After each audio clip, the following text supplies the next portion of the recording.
보자.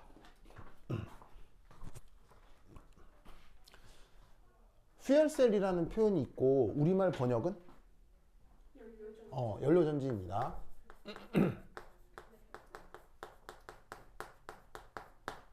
이 연료전지라고 하는 녀석의 이제 특징은 뭐냐면 물질을 공급하면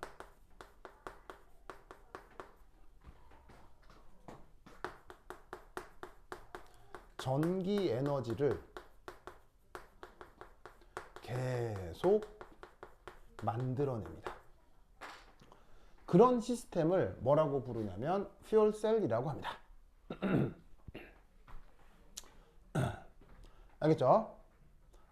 그럼 잘 봐요. 어떤 물질을 공급할지는 모르겠지만 물질을 공급한다 라는 측면에서 보면 이 fuelcel은 그래서 열린 게여야 되겠어요? 닫힌 게여야 되겠어요? fuelcel은. 이 녀석은 당연히 열린 게여야 합니다. 알겠죠? 그런데 잘 생각해 보면 이게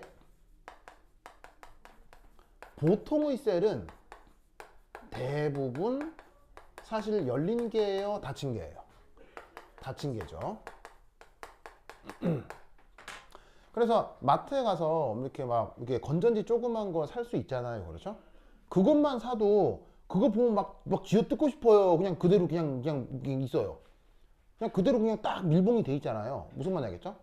그 다음에 그런 배터리뿐 아니라 여러분 휴대전화에 들어있는 그 리튬 아이온 배터리도 그거 뜯게 돼 있어요, 완전 밀봉돼 있어요? 리튬 아이온 배터리도 여러 가지 이유 때문에 완전히 딱 밀봉돼 있다고요. 무슨 말인지 알겠어요? 그러니까 기본적으로 배터리는 뭐 충방전이 가능하건 가능하지 않건 기본적으로 다 닫힌 게예요. 무슨 말인지 알겠죠? 그런데 fuelcel이라고 하는 건 물질을 공급해 줘야 되기 때문에 기본적으로 얘는 무조건 열려 있어요. 알겠죠? 그걸 명심해야 돼. 알겠죠? 그럼 이때 이 fuelcel이라고 하는 게 어떻게 구동되느냐? 어떻게 구동되느냐? 바로 봐. 첫 번째 1. 이 녀석은 바로 연소. 자, 연소라고 쓰고 영어로 뭐라고 하나요? 연소. 오, 역시 슈민스. 자, 연소 영어로 combustion입니다. 그러니까 뭐 연소 뭐 이렇게 쉽게 얘기하면 불 난다는 얘기죠. 불 붙이면 불 확 나는 거, 그런 것들을 이제 연소라고 하잖아요. 그럼 이때 여기서 잘 보면 그 연소 반응의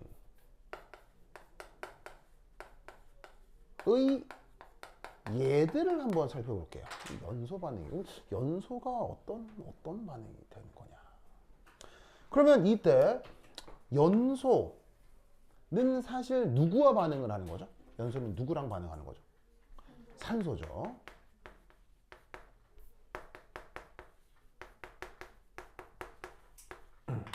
그래서 산소랑 반응하는 게 연소인데 그럼 어떤 게 연소 반응이 되지? 그럼 뭐 여러 가지가 예가 있는데요. 예를 들어 CH4 보이시죠? 이런 거 이름을 뭐라고 하죠?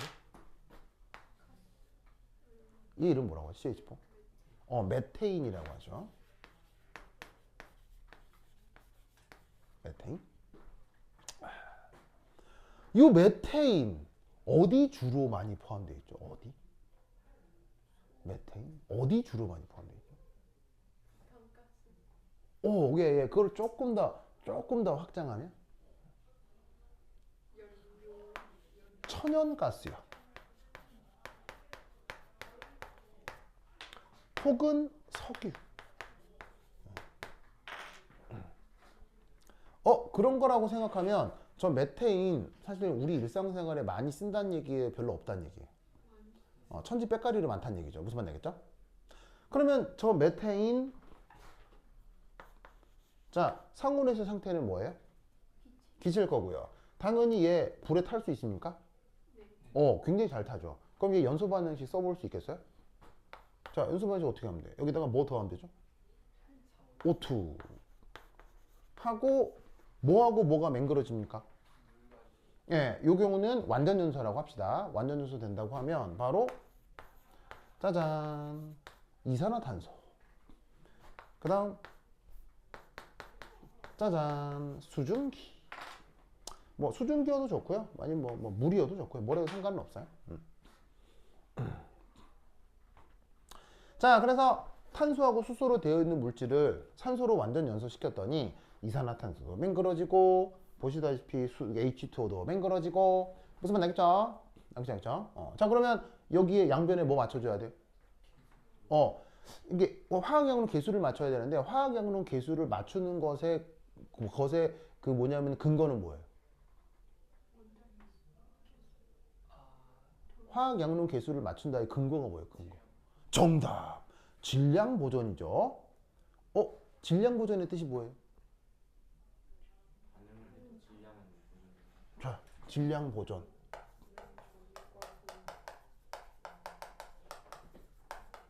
가이스 방금 뭐라 그랬어요? 질량이 변하지 않는다. 그건 이제 준영이랑. 그렇지. 자, 질량 보존. 당연히 말 그대로 질량이 보존된다잖아요. 뭐 이걸 굳이 뭐 이렇게 뭐냐면은 정의할 필요가 있겠냐 싶은데 질량 보존을 화학적으로 표현하면 이렇게 표현해야 돼요. 반응 전후 원자의 종류와 개수가 안 변해. 이렇게 얘기해야 됩니다. 왜냐? 여러분들은 이제 입시에서 그 화학 심층을 할 가능성이 높단 말이에요. 그죠? 화학 심층을 할 가능성이 높단 말이에요. 그죠? 그래서 2학기 때는 화학 심층 강의가 개강이 됩니다. 그죠? 그때 이제 그거 뭐냐면은 여러분들하고 차원 갖고 그 학생 같이 하거든요. 하여튼 뭐 그때 또 만나도록 해요. 그래요. 유성 뭐 걱정 있는 거 아니죠? 뭐 걱정 있고 그런 거 아니죠? 그래요. 나하고 화학심증 공부하면 재밌을까요? 그렇죠. 그래. 그래서 그때 또 만나도록 해요. 알겠죠? 자, 그래서 이게 화학심증에서는 교수들이 바로 앞에서 여러분들한테 대면으로 질문한단 말이에요. 그럴 경우 화학과 교수들이 여러분 질량 보존이 뭐예요? 라고 물으면 네, 질량이 보존됩니다 라고 답하면 안 된다 이런 얘기예요. 화학과 교수들이 질량 보존이 뭐냐고 물으면 이 말을 해야 돼요. 무슨 말인지 알겠죠? 자, 근대 화학적으로 원자를 정의한 양반이 누구? 근대 화학적으로 원자를 정의한 양반이 달턴이잖아요. 뭐 역사책 찾으면 뭐 3000년 전부터 있었단 말이 말은 있지만 근대 화학적으로 가장 중요한 인물이 달턴이죠. 달턴이 원자를 어떻게 정의했어요? 달턴이 정의한 원자는 뭐예요? 바로 쪼개지지 않는다고 하죠. 근데 사실 쪼개져요, 안 쪼개져요? 사실 쪼개지기 때문에 그 내용으로 보면 틀렸지만 그럼에도 달턴이 중요한 과학자인 이유는 달턴은 원자를 뭐 쪼개지건 쪼개지지 않건 원자를 화학에서 사용하는 질량의 단위 기준으로 원자를 규정한 거예요. 그러니까 그 원자의 질량이 보존되는 것은 원자 자체를 쪼갤 수도 없고 원자를 변형시킬 수도 없기 때문에 그 원자와 관련된 질량 역시 보존될 수밖에 없겠죠.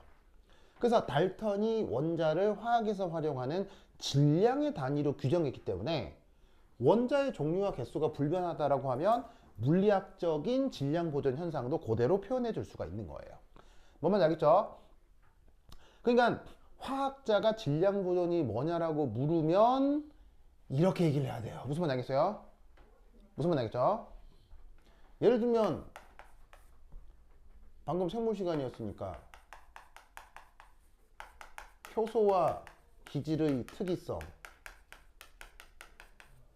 생물 시간에 배우죠? 효소와 기질의 특이성이 뭐예요? 저 가희야? 네. 왜 이랬어요? 왜 이랬어요? 그래? 그런가요? 그래요? 알겠습니다. 네. 자, 생물 시간에 효소와 기질의 특이성 배웠죠? 뭐 뜻이 뭐예요? 특정 효소는 특정 기질과 반응한다잖아요. 근데 화학과 교수가 물으면 뭐라고 답해야 돼?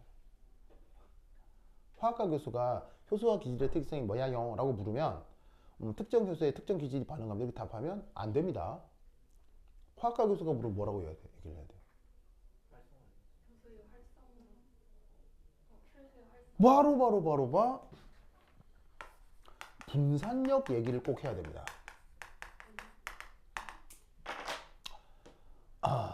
뭔 말이냐면 이게 엔자임 있죠? 이게 효소, 이거 뭐 엔자임 있죠? 기질 있죠? 자, 이런 경우는 반응해요, 안 해요? 이런 경우 반응 잘 할 거 아니에요. 근데 그게 아니라 이게 효소 있는데 기질이 막 이렇게 생겼어. 이렇게 생겼어. 그럼 이런 경우 반응해요, 안 해요? 안 하죠. 왜 안 해요? 그러니까 이게 효소 기질의 특이성이잖아요. 이건 되는데 이건 안 된다. 왜 안 되냐고. 이건 왜 안 돼요? 분산력 때문이에요. 무슨 말이냐면 분산력이 강하게 작용하려면 분자 간 거리가 멀어야 돼요, 가까워야 돼요? 분자 간 거리가 아주 가까워야 해요. 근데 예를 들어서 이렇게 액티브 사이트가 모양이 다르잖아요. 액티브 사이트 모양이 다르면 두 분자가 가까워질 수 있어요, 가까워지기 어려워요? 액티브 사이트 모양이 다르면 이게 쉽게 얘기하면 이게 그 왁구가 안 맞는 거라고, 틀이 안 맞는 거라고. 왜 뜬다란 말 알아요? 뜬다? 예를 들면 뭐 이렇게 합판을 공사하는데 이게 망치로 탁탁탁 해가지고 딱 붙여야 되는데 탁탁탁 했는데 이게 잘 안 붙고 이럴 때 왜 아이 떴네 막 이런 말 쓰잖아요. 그러니까 이게 어떤 경우야? 이게 쫙 달라붙은 거고 이게 떠버린 거야. 그러면 떠버리면 어떻게 되겠어요? 여기서 여기까지 가까워 멀어? 멀지.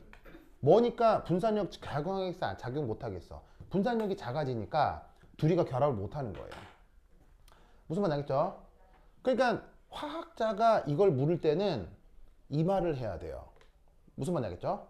그러니까 화학자가 이 말을 물을 때는 이 말을 해야 된다고. 무슨 뜻인지 아시겠죠? 알겠죠? 그래서 이렇게 화학에서 활용하는 전문 용어들을 기억하시고, 자, anyway, 그래서 질량 버전을 맞춰보자. 뭐 어렵지 않죠? 요 2 넣고 요 2 넣으면 될 겁니다. 됐죠? 그 다음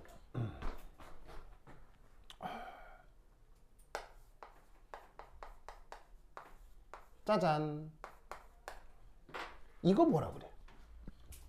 얘 이름이 뭐야? 얘 이름 포도당이죠. 포도당. 자, 포도당도 불에 탈 수 있나요? 포도당도 불 때문에 확 타나요? 네. 그래?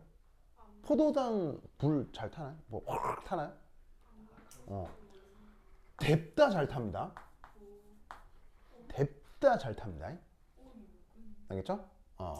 그러면 그때 반응식 써볼 수 있겠어요? 반응식 써볼 수 있겠어요? 써볼 수 있겠어요? 뭡니까? 바로 그 유명한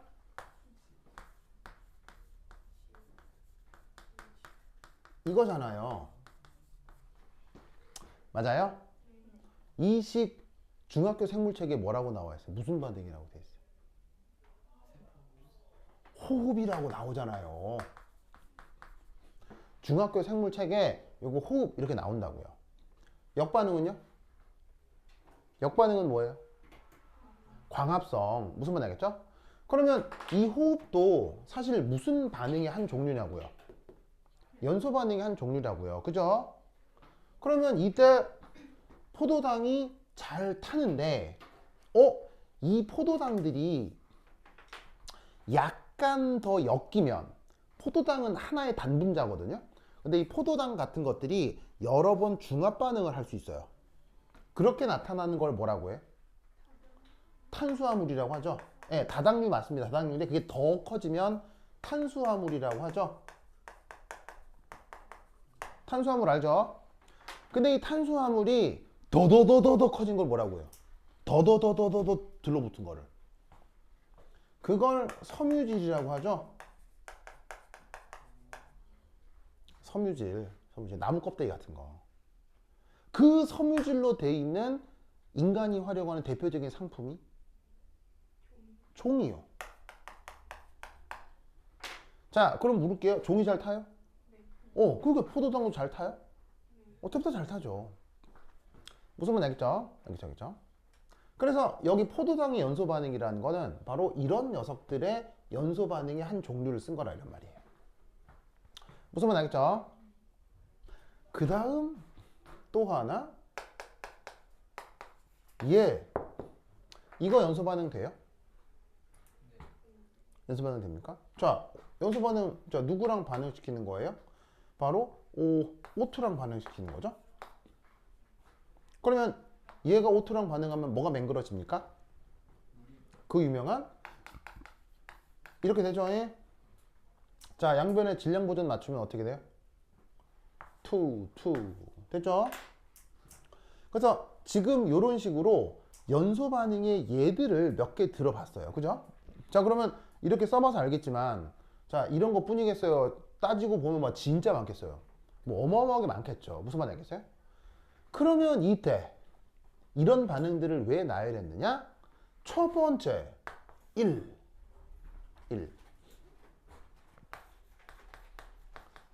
연소가 가능한 물질 모두 연료 전지의 대상입니다.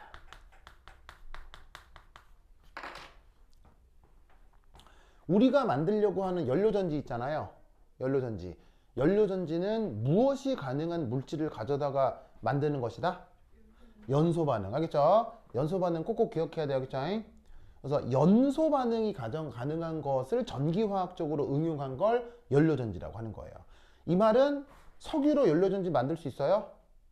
석유로 연료전지 만들 수 있어요? 응. 종이로 연료전지 만들 수 있어요? 응. 수소로 연료전지 만들 수 있어요? 응. 무슨 말 알겠죠? 하여튼 불에 탈 수 있는 걸로 만들 수 있는 전기화학 셀을 퓨얼셀이라고 하는 거예요. 알겠죠? 그런데 이때 이 수없이 많은 얘들 중 어떤 녀석 하나가 굉장히 독특하죠. 뭐예요? 이 연료전지의 수없이 많은 대상. 자, 연소 반응만 놓고 보면 연소 반응은 매우 제한적인 반응이에요. 굉장히 광범위한 반응이에요. 뭐 별의별 게 다 탈 수 있잖아요. 그런데 수없이 많은 연소 반응 중 이거 하나는 정말 특별하죠. 바로 얘예요. 왜? 그렇지.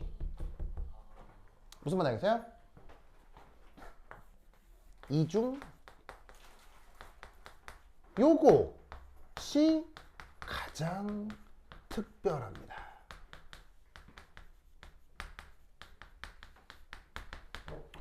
왜?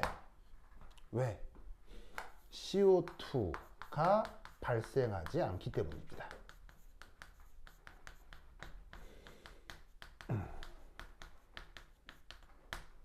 CO2가 발생하지 않습니다.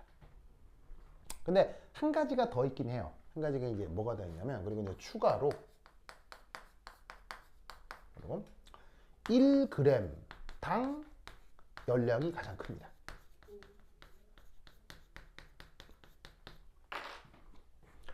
물질 1g당 만들어낼 수 있는 열량이 또 수소가 굉장히 커요. 굉장히 커요. 제일 큰 건 아닌데 굉장히 커요.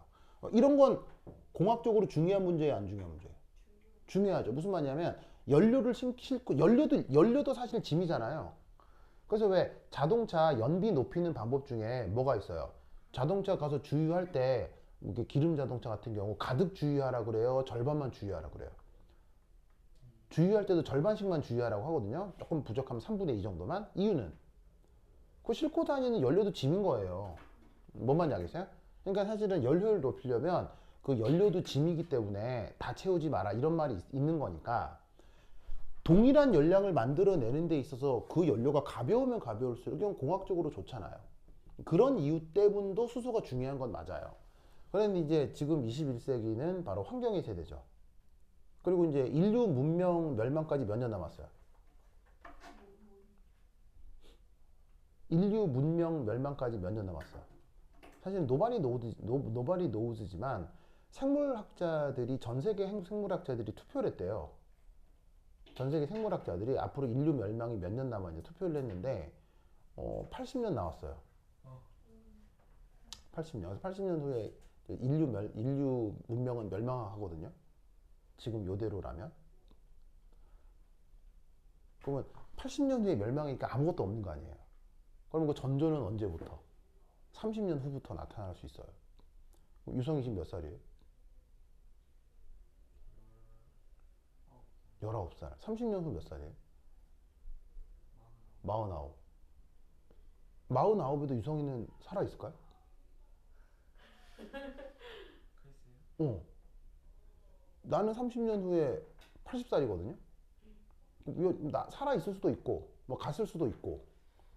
근데 뭐 살아있어도 뭐 인생에 뭐 그냥 뭐 거의 막 빠질 거 아니에요? 근데 여러분 30년 후에 여러분의 인생은 그 뭐 쓰러져 갈 때요 아주 중요한 시기예요. 중요한 시기잖아요. 근데 그 시기에 마트에서 사람들이 쌀 한 포대를 사기 위해서 서로를 죽이고 있을 거예요.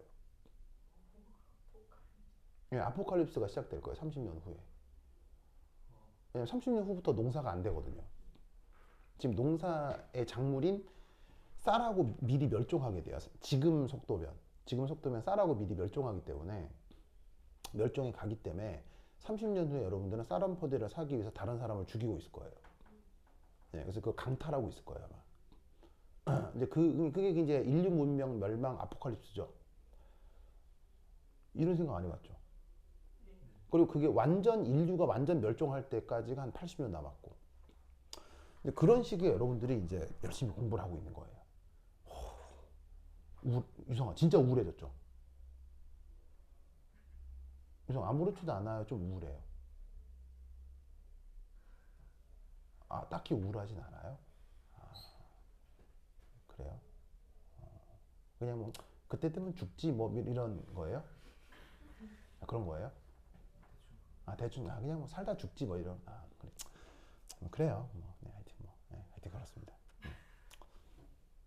예, 그렇게 생각하는 것도 뭐, 이해는 가요. 근데 이제, 만약에 수민이가 그때 이제 49이면은, 초등학생 다니는 딸이 있는 거지. 수민이 똑 닮아. 근데 이제, 마트 가서 쌀도 못 사왔어. 약간 심정이 이해가 돼요? 아, 어쩔 수 없으니 굶어라. 나도 굶는다. 뭐 이게 역시 강한 엄마. 뭐 어쨌건 하여튼 뭐 그럴 수 있기 때문에 이산화탄소가 발생한다 안 한다는 되게 중요한 문제예요. 그렇죠?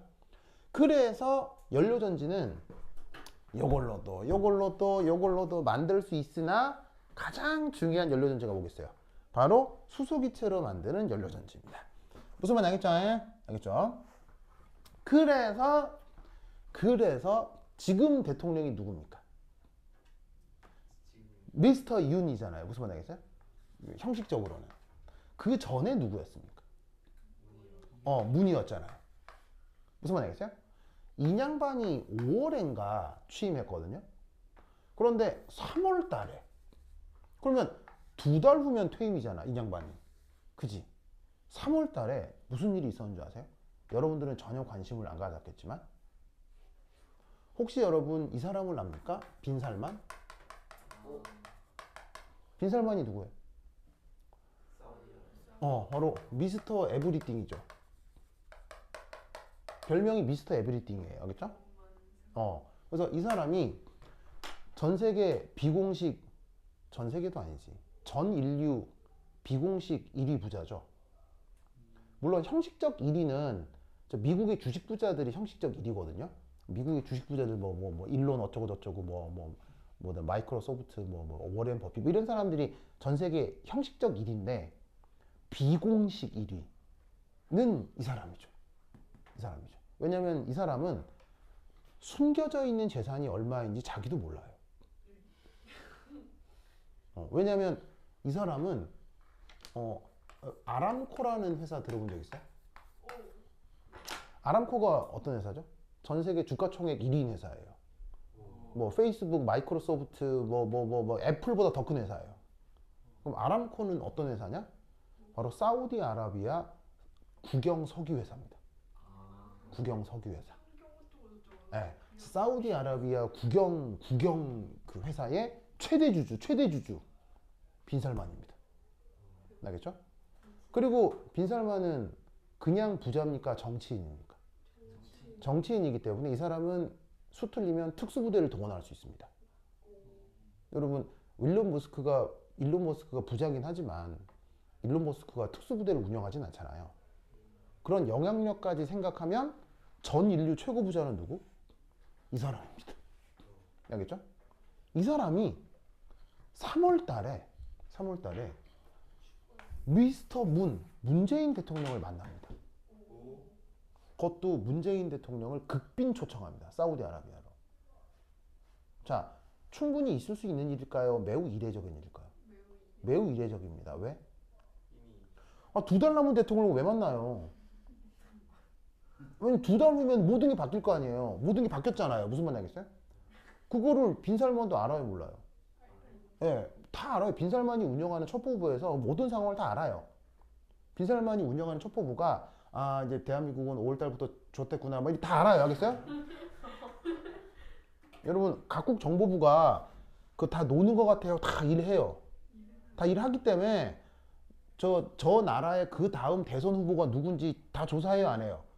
전부 다 합니다. 알겠어요? 그래서 사우디아라비아 정부는 다 알 거예요. 그냥 뭐 좋댔다. 그래 그럼에도 왜 만났을까요?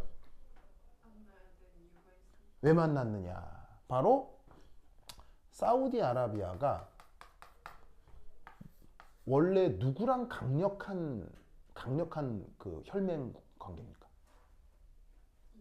사우디아라비아의 최고 우방국 미국입니다. 미국은 사우디아라비아와 최고의 협력 관계입니다. 왜? 그렇지. 석유를 우선적으로 미국에 제공하거든요. 그래서 미국은 석유값이 높습니까? 낮습니까? 석유값이 쌉니다. 왜냐하면 사우디아라비아가 1차적으로 석유를 풍부하게 공급해 주니까요. 그러면 미국은 왜 석유값을 낮게 유지하는 게 중요할까요? 석유값이 올라가면 정권이 바뀌어서 그래요. 여러분 물가란 말 알죠? 그 물가를 미국 사람들은 뭐로 느끼냐면 휘발유 값으로 물가를 경험해요.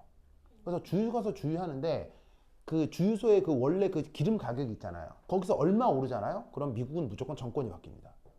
이게 뭐야 이거 뭐 왜 이렇게 비싸 하면서 사람들이 그 다음에 정권 바꿔버려요.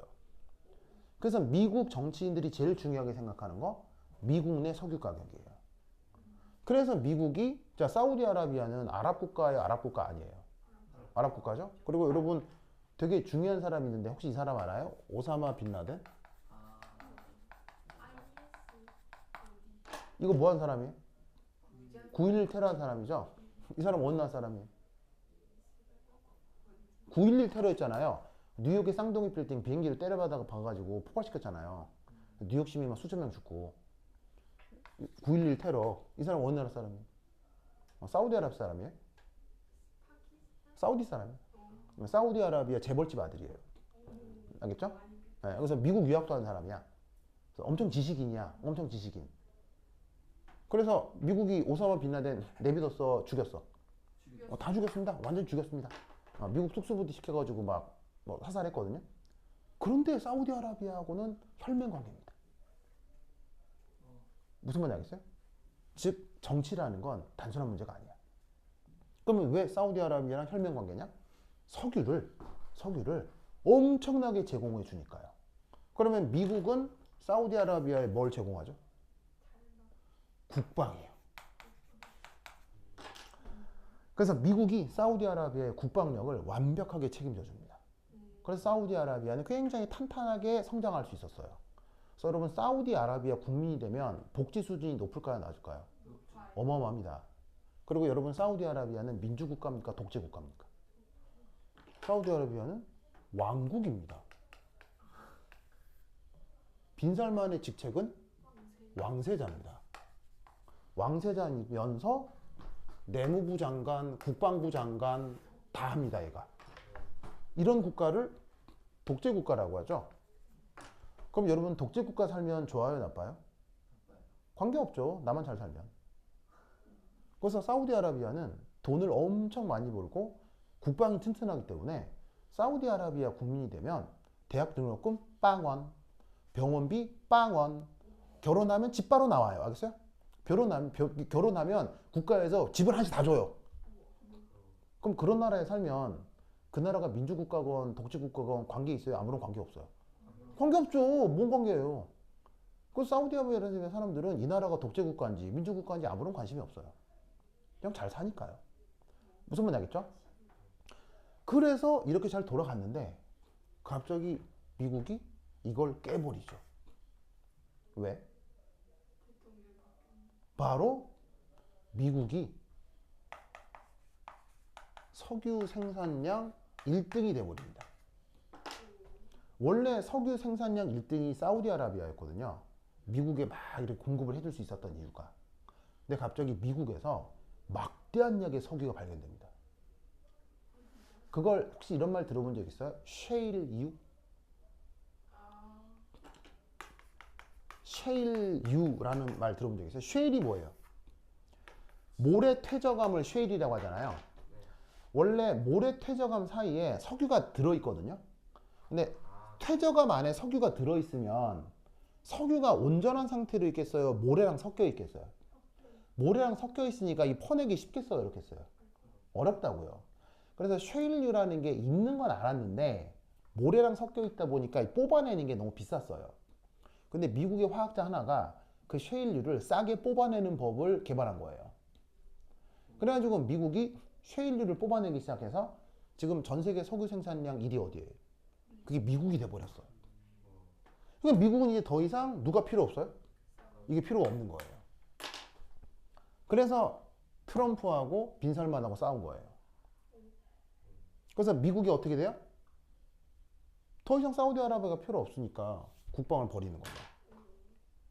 그러면 빈살만 입장에서는 걱정이 되겠어요, 안 되겠어요? 되겠죠. 그럼 빈살만은 이걸 어떻게 타개할까요?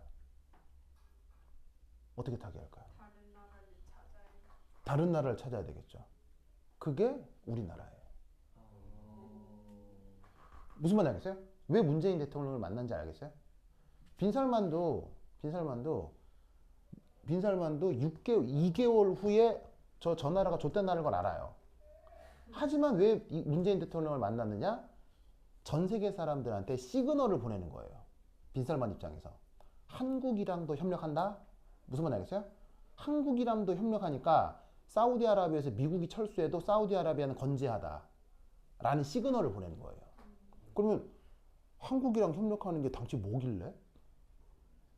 그럼 여기 딱 얘기 들으니까 자 생각해보니 그럼 한국은 뭐 존만한 나라예요? 그게 아니라 굉장히 영향력 있는 나라예요.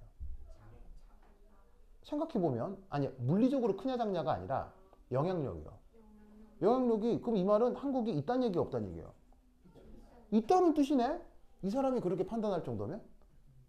당시 한국에 무슨 영향력을 보고 빈살만이 우리나라 대통령을 만날 걸까요? 바로 여러분 21세기는 이제 더 이상 석유가 필요합니까? 석유가 없어져야 됩니까? 21세기부터는 없어져야 되죠. 다 뭐로 바뀌어야 돼요? 친환경 에너지가 써야 되죠. 그럼 친환경 에너지를 사용한다고 했을 때 바로 이게 중요하죠. 저게 중요하잖아. 그러면 지금 물어볼게요. 전 세계 석유 생산량 1위 어디예요? 전 세계 석유 생산량 지금 미국이죠. 그러면 전 세계 수소 생산량 1위 어디예요? 전 세계 수소 생산량 1위 사우디아라비아예요. 사우디아라비아예요. 수소 어디서 많이 뽑아내게요? 석유에서 뽑아내. 네, 석유에서 수소를 뽑아내기 때문에 석유 생산량이 높다는 얘기는 수소를 많이 만들 수 있다는 얘기예요. 그래서 사실 사우디아라비아는 이제 어느 경제로 전환을 하려고 하는 거예요? 석유 경제에서 수소 경제로 전환하려고 하는 거예요. 근데 왜 한국을 만났죠? 정답. 연료 전지 기술력 1위? 그게 우리나라예요. 무슨 말인지 알겠어요? 그러면 여러분들은 별 관심 없었겠지만 전 세계의 경제 전문가들, 전 세계의 기술 전문가들은 내가 지금 이 얘기하는 거 알까요, 모를까요? 아니, 꼴랑 정의론이 하는 얘기를 그 전문가들이 모르겠냐고. 뭔 말인지 알겠어요? 그러면 저기에 있는 빈살만이 문재인 대통령을 만났다는 것만으로도 몇몇 회사들의 주가가 변하겠어요, 안 변하겠어요? 어마어마하게 변하겠죠. 무슨 말인지 알겠어요? 그런 효과를 노리고 우리나라 대통령을 만난 거예요. 무슨 뜻인지 알겠어요? 그래서 만약에 문재인 대통령 이후에 이런 환경 정책을 이어받을 수 있는 정부가 왔다면 우리나라가 지금 그 사우디아라비아의 네옴시티 건설에 아주 깊게 관여하고 있을 거예요. 네옴시티 들어봤어요? 네옴시티 왜 만들어요, 빈살만이? 그 사막 한가운데 뭐 거의 나라 하나 새롭게 만들겠다는 거 아니에요? 네옴시티 왜 만드는 거예요? 엄청난 대단지를 만들어서 다른 나라들의 투자 유치를 받겠다는 거 아니에요? 거기에 미국 자본, 유럽 자본, 우리나라 자본을 받겠다는 거 아니에요? 그럼 그런 나라는 전쟁이 일어나기 쉬워요, 어려워요? 못 일어나요. 왜 못 일어나죠?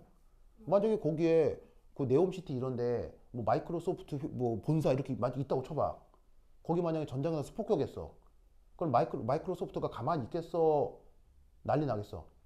마이크로소프트가 국방부한테 얘기할 거 아니야. 저기 전화로 좀 폭격 좀 해주세요. 그걸 미군이 와가지고 막 해가지고 거기 마이크로소프트 자산을 지키게 해주겠지. 그걸 빈살만이 노리는 거예요. 그래서 네옴시티를 만들기 위한 거고 거기에 우리나라가 협력 파트너가 될 수 있었는데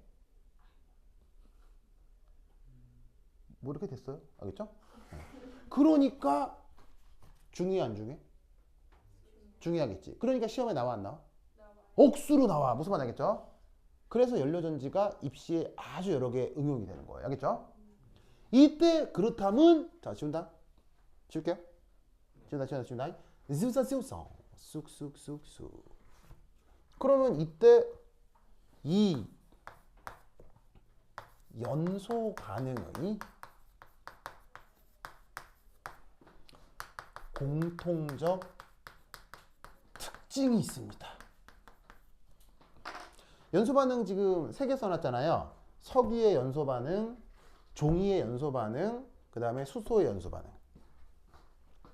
이거 말고도 뭐 천지백가리로 많이 쓸 수 있는데 이 모든 연소 반응에 공통적인 특징이 있어요. 뭘까요? 그러니까 이제 이 중에서 이게 제일 유용하긴 한 건데 유용성을 떠나서 화학적으로 이 세 개의 공통점이 있어요. 영빈스 뭐라고? 산소가 그렇죠. 들어가죠. 근데 이제 이렇게 이런 이제 요런 거 말고 조금 전문적으로 산소가 뭐 산소를 보낸다고요? 소멸 그러니까 이게 초등학생들이 쓰는 용어 말고요. 이게 화학의 전문 용어로다가 여러분 다 아는 말이에요. 산소가 들어간다. 빠르바르바르바 이 모든 반응의 특징 공통점 산소의 환원이요. 지금 챕터가 전기화학이잖아요. 전기화학의 핵심은 무슨 반응이에요? 산화환원 반응이잖아. 그러니까 지금 저기에서 산소가 공통적으로 나타나는 거 맞는데 그 산소가 무슨 반응을 하냐고요. 무슨 말 알겠어요? 이 모든 반응의 특징 산소가 환원한다. 알겠죠? 자, 환원 반응을 정의해 볼까요? 환원 반응이 뭐예요? 환원 전자를 얻는 거죠. 그 다음 또 다르게 정의하면?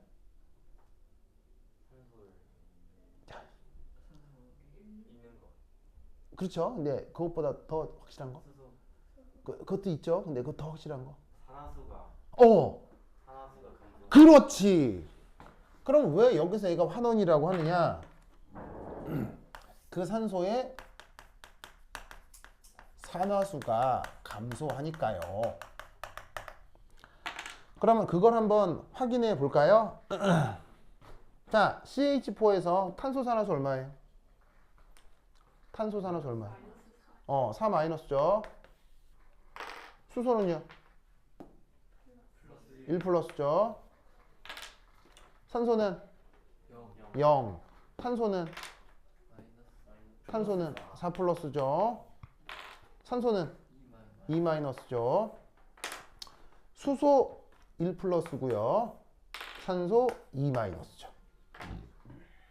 보이세요? 그러면 이때 누가 산화했어요? 누가 산화했어요? 여기서 누가 산화해요? 바로 얘가 산화하죠. 왜 산화를 할 수 있어요? 산화수가 증가하니까요. 그죠? 산화수 증가가 산화잖아.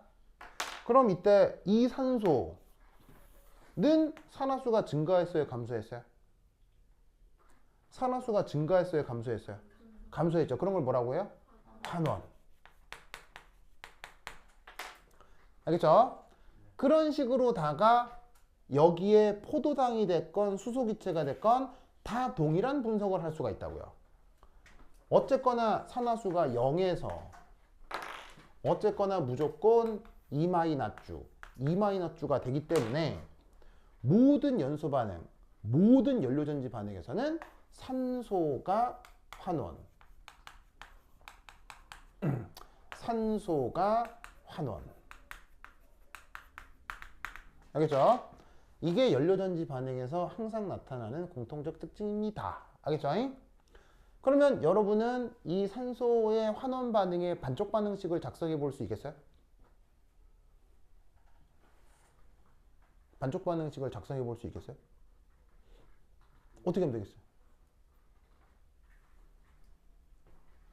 어떻게 하면 되겠어요?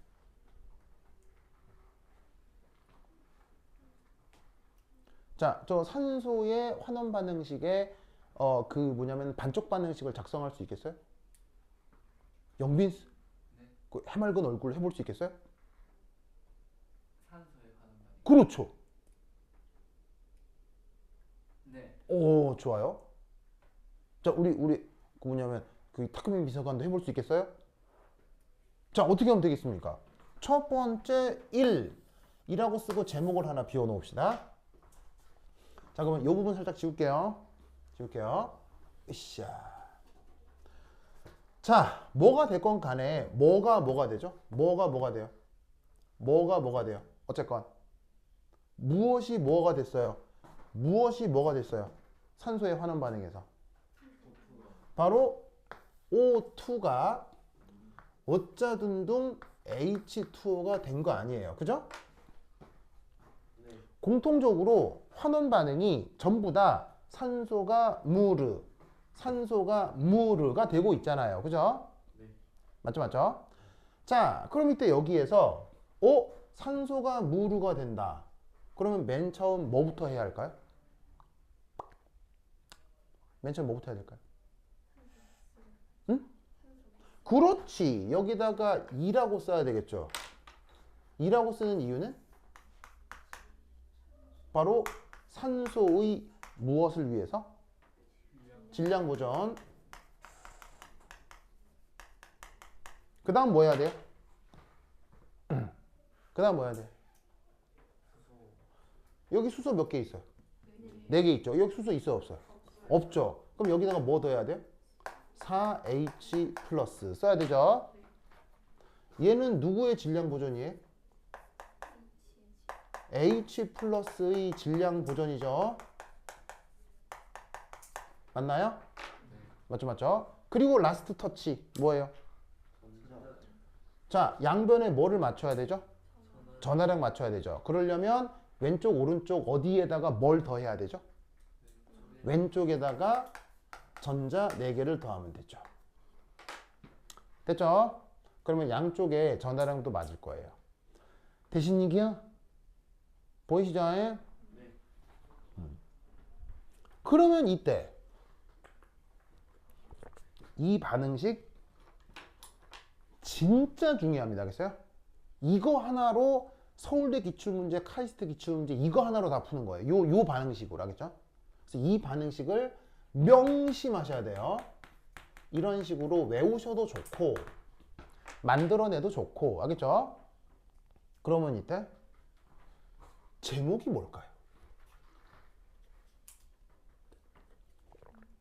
내가 제목 비워놨잖아요. 이 반응식의 제목이 뭘까요?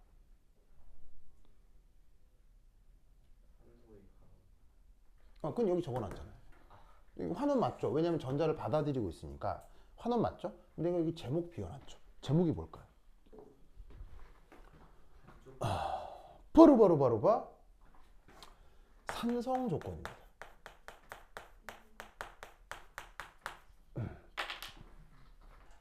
왜 이 제목이 산성 조건이겠어요?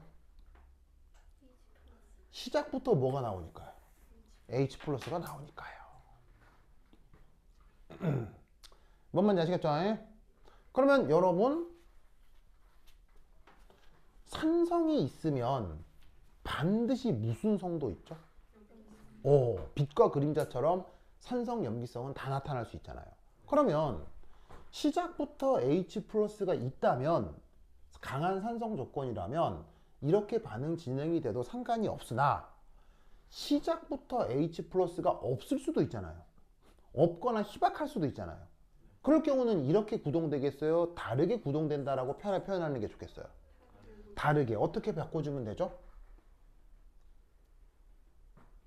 이걸 산성이 아닌 조건으로 어떻게 바꿔주면 되죠?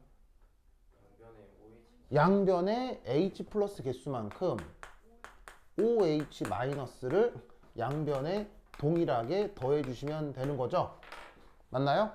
그러면 H 플러스하고 OH 마이너스가 합쳐지면 뭐가 됨? 무르가 될 거 아니야, 무르. 그럼 그 무르가 여기 H2랑 어떻게 되겠어? 상태가 될 거 아니야. 그러면 여기 2개고 여기 4개니까 두 번째 이 어떻게 바뀔까?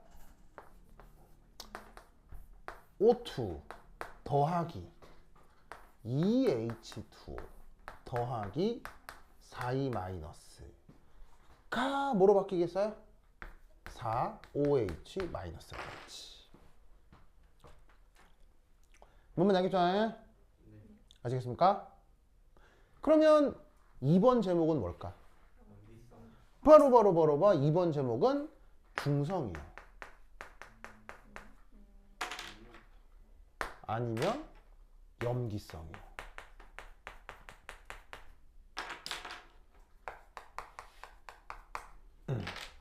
산성이 아닌 걸 염기성만 생각하는데 산성이 아닌 건 중성도 있죠. 그러니까 액성 자체가 중성이거나 염기성 조건일 때는 시작부터 물이 있다고 생각해 주면 되는 거예요. 수용액이니까 뭐 물은 있겠죠. 그러니까 어떻게 되냐면 강한 산성 조건에서는 산소를 이렇게 환원 반응이라고 작성해 주면 되는 거고, 그게 아닌 조건에서는 이런 식으로 작성을 시켜주면 된다 이런 말이에요. 무슨 말인지 알겠죠? 그러면 이 말은 퓨얼셀을 만들어낼 때 우선 1차적으로 반드시 어떤 물질이 필요하고요? 퓨얼셀을 만들 때 1차적으로 어떤 물질이 필요하죠? 연소를 할 수 있는 물질을 가지고 와야 되죠. 연소를 잘하는 물질, 우리 일상생활 말로 뭐라고요? 연소 잘 타는 물질을 우리 일상생활 표현으로 뭐라고요? 땔감이요, 땔감. 땔감이란 말 알죠? 땔감이 있으면 연료전지를 만들 수 있다고요. 알겠어요? 그런데 그 연료전지가 땔감을 가져다가 불을 지를 텐데 그 땔감이 연소되는 조건이 뭐일 수도 있고 뭐일 수도 있다는 얘기예요. 산성일 수도 있고 산성이 아닐 수도 있다는 얘기예요.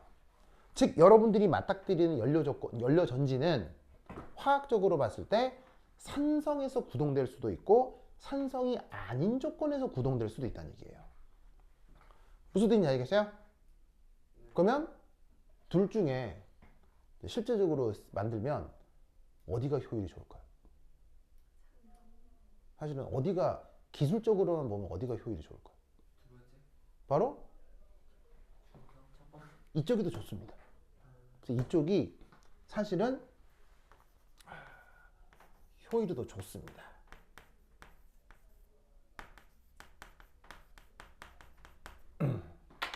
이게 반응 속도가 조금 더 빨라요. 빨라서 전기 에너지가 풀풀 더 잘 나와요. 그래서 일상생활에서는 산성 염기성 어떤 걸 쓸까요? 일상생활에서. 그래서 일상생활에서는 이걸 씁니다. 이걸 씁니다. 왜일까요?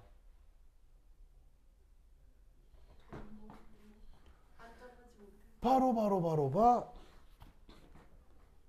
효율은 좋은데 시간. 데인저러스합니다. 이게 은근히 퓨얼셀을 구동시킬 조건이면 그냥 산성이 아니라 이게 강산성이 필요하거든요. 여러분 혹시 강산성 물질 중에 황산이라고 알아요? 황산 종이에 닿으면 어떻게 되게요?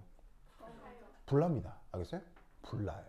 왜냐하면 강산성 물질들 중에 산화제로 역시나 작용할 수 있는 물질들이 있어서 산성인데 동시에 산화제가 돼가지고는 불나고 막 이런 애들이 많아요. 그럼 이 말이 뭔 말이냐?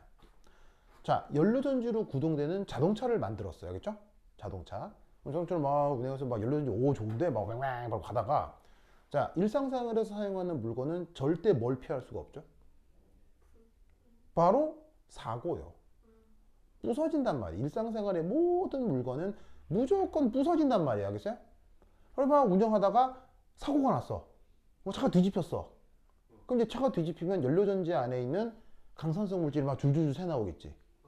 그랬더니 이제 막 줄줄 새 나오는데 차 뒤집혀서 막 뭐냐면은 막 해가지고는 막 이게 뭐냐면 교통사고 난 것도 짜증나 죽겠는데 갑자기 황산이 쭉 노출이 돼가지고 내 바지에 붙었어. 막 불나 막 불나고 막 나도 막 불에 타. 그럼 기분 좋겠어 나쁘겠어? 근데 무슨 말인지 알겠어요? 굉장히 불쾌할 거 아니에요. 뭔 말인지 알겠죠? 그러니까 일상생활에서는 강산으로 구동되는 물건을 만든다 안 만든다? 안 만듭니다. 알겠죠? 사고가 났을 경우 굉장히 치명적일 수 있기 때문에. 뭔 말인지 알겠죠? 그래서 중성 염기성 조건이 이게 일상 제품에 사용되는 겁니다. 그래서 여러분 전기자동차란 말 들어본 적 있어요? 전기자동차? 그래서 우리 주변에 전기자동차 돌아다니죠. 버스도 전기버스 있잖아요. 그럼 여러분 연료전지 버스 들어본 적 있습니까? 여러분 연료전지 차도 지금 시내 돌아다니게요? 안 돌아다니게요? 수소기체 주입해서 가는 자동차 많지는 않지만 있습니다. 있습니다. 전기차가 아니고요. 주유소 같은 데 가서 기름을 넣는 게 아니고 수소기체를 주입해서 왱 가는 자동차가 있습니다. 충전을 하는 게 아니고. 말씀드렸다시피 그 기술 전 세계 1위가 어디라고요? 현대자동차입니다. 무슨 말인지 알겠어요? 대한민국이 그 기술력 세계 1위입니다. 그래서 대한민국의 수소 연료 자동차가 지금 돌아다닌다고요. 근데 이제 저번 달인가 그 수소 연료 저장 탱크에서 그 수소로 구동되는 버스가 운행하다가 터져가지고 뭐 사고가 있긴 했거든요. 뭐 여하튼. 그래서 실제로 이렇게 연료전지로 구동되는 자동차 있습니다. 전기차 아니고요. 연료전지 자동차가 있습니다. 있는데 그 연료전지 안에는 산성으로 구동된다는 얘기입니까? 염기성으로 구동된다는 얘기입니까? 염기성으로 구동됩니다. 아시겠죠? 알겠죠? 그러면 이 효율이 좋은 산성 조건 퓨얼셀은 그럼 사람들이 안 쓸까요? 어디 쓸까요?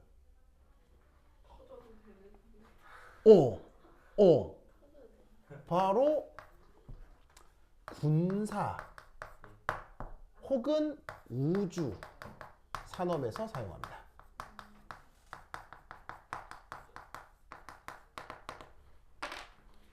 여러분 군사 기술과 우주 기술은 사람의 안정성이 중요해요? 무조건 되는 게 중요해요?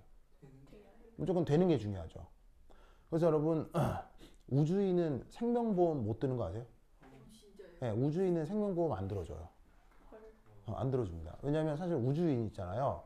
여러분들 우주인 하면 와, 뭐 우리나라에도 뭐 소련 러시아에서 훈련받은 우주인 하나 있잖아요.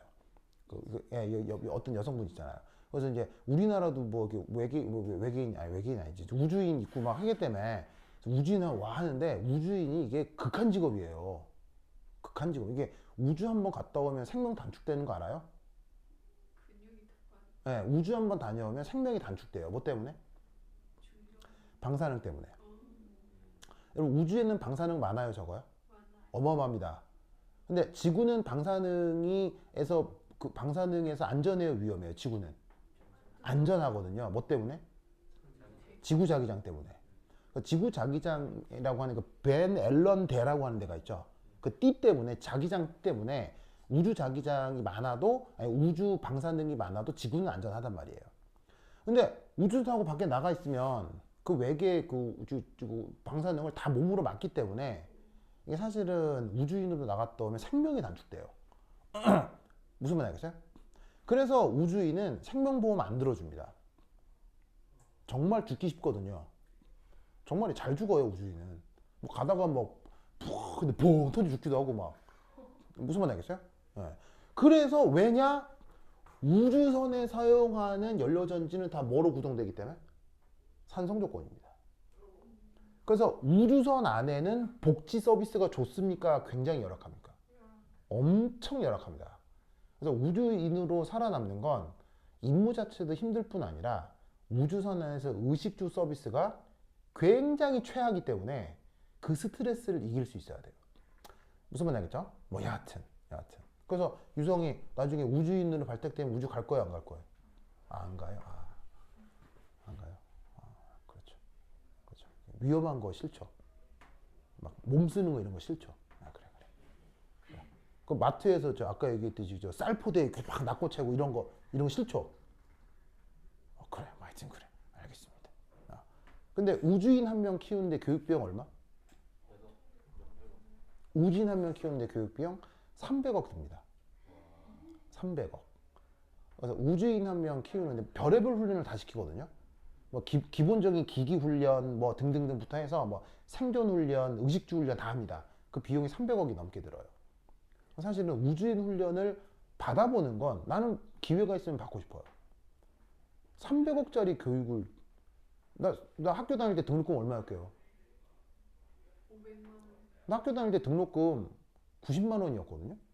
한 학기? 90만 원인데 장학금은 60만 원을 받았기 때문에 한 학기 30만 원 혹은 뭐 공짜로 내고 다녔어요. 그럼 뭐 4년이면은 뭐 4년이면은 뭐 한 400만 원 들었나? 무슨 말 알겠죠? 그러니까 나는 뭐 어떤 학벌인데 그 학벌인데 교육비가 400만 원밖에 안 든 거예요. 근데 이런 학위를 갖고 있잖아요. 그럼 여러분 교육비 300억짜리 교육을 안 받는다고요? 하여튼 무슨 말 알겠죠? 그래서 연료전지를 산성, 염기성 다 구동될 수 있다라는 걸 꼭 기억하라는 말이에요. 알겠죠? 그럼 얘가 구체적으로 어떻게 구동되는지 부터 한 10분 쉬었다 하도록 하겠습니다. 화장실 갔다 오세요. 좋아. 안 보네.